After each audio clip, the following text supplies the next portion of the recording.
पंच भौतिक शरीर की लीला का अवसान करते हुए भौतिक दृष्टि से हमारे सामने नहीं है, लेकिन ये आत्मा अजर है, अमर है, अविनाशी है। इसका न शास्त्र छेदन कर सकता है, न अग्नि इसको जला सकता है, न जल इसको सड़ा सकता है। ऐसे अचेतन रूप में दृष्टि अगर हमारी हो तो आज भी नागा जी का दर्शन हो सकता है। सूक्ष्म, स्थूल और कारण, तीन तरह के शरीर हैं। स्थूल शरीर सबको परिलक्षित होता है और स्थूल का आधार है कारण, और उस कारण का आधार है सूक्ष्म। तो जो यहां शब्द 100 वर्ष पूर्व क्या कहे गए, तो हम वैसे तो समाधि की स्थिति में उनका दर्शन कर सकते हैं, आज उनकी शब्दावली को सुन सकते हैं। अगर हम समाधि की स्थिति में है, तुरीयातीत भावातीत में है, और अगर ये नहीं भी है तो विज्ञान के यंत्रों से, सैटेलाइट के माध्यम से उस काल के उस ग्रह नक्षत्र को हम विज्ञान के यंत्रों से कैच कर सकते हैं। आज विज्ञान वहां तक पहुंचा है जहां तक हमारा साधक ऋषि 2-4 साल, 10 साल, 12 साल की साधना में वो कार्य कर लेता था। 3 साल की साधना में नदी में पद यात्रा करते हुए पार कर जाता था। और वही कर्म हमारी जो माताएं थी अपने चरित्र के बल पर जन्मांतरी संबंधा तथा पाणी पवित्रता तपा प्रधान नारिश्चा कन्यादाने दक्षता स्त्रिया सुखाय कहतेश्चा जायात्मकः सप्तैते यत् विद्यन्ते सा वै हिंदो ऋतय स्मृता। ये स्मृतिकारों का वचन है कि पाणी ग्रहण संस्कार समय पर हो और नारी अपने पंच कर्मेंद्री, पंच ज्ञानेंद्री और 11वां मन से अपने पति के अतिरिक्त किसी पर पुरुष का चिंतन न किया हो तो भी अपनी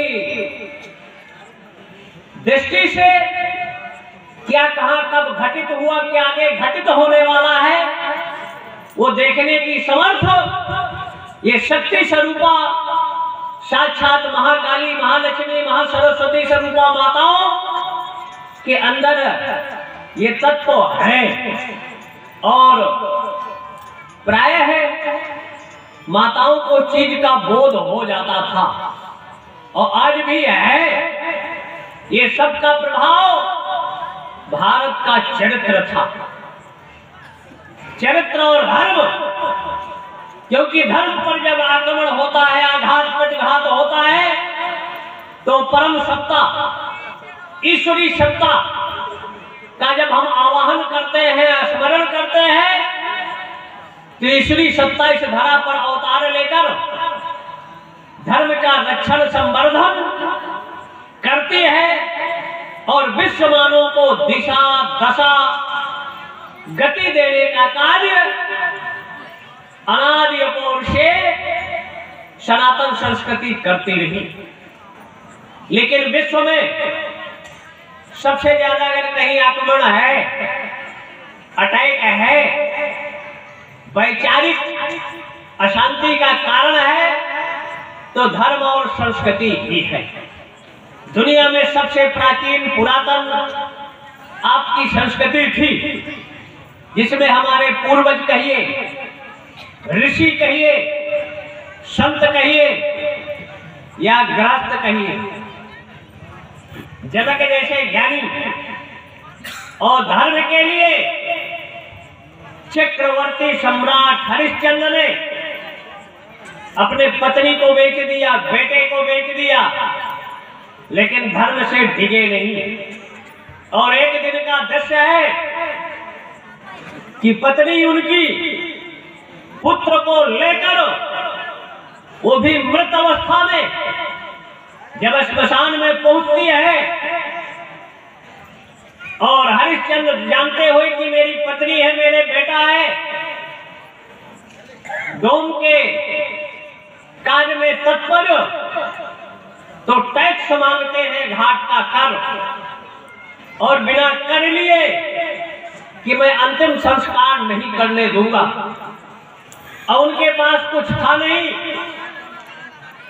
लेकिन पुत्र के संस्कार के लिए अपने शरीर का वस्त्र आधा फाड़कर टैक्स के रूप में देती है। तो धर्म यदा यदा ही धर्मस्य ग्लानिर्भवति भारत अभ्युत्थानम् अधर्मस्य तदात्मानं सृजाम्यहम् परित्राणाय साधूनां विनाशाय च दुष्कृताम् धर्म संस्थापनार्थाय संभवामि युगे युगे।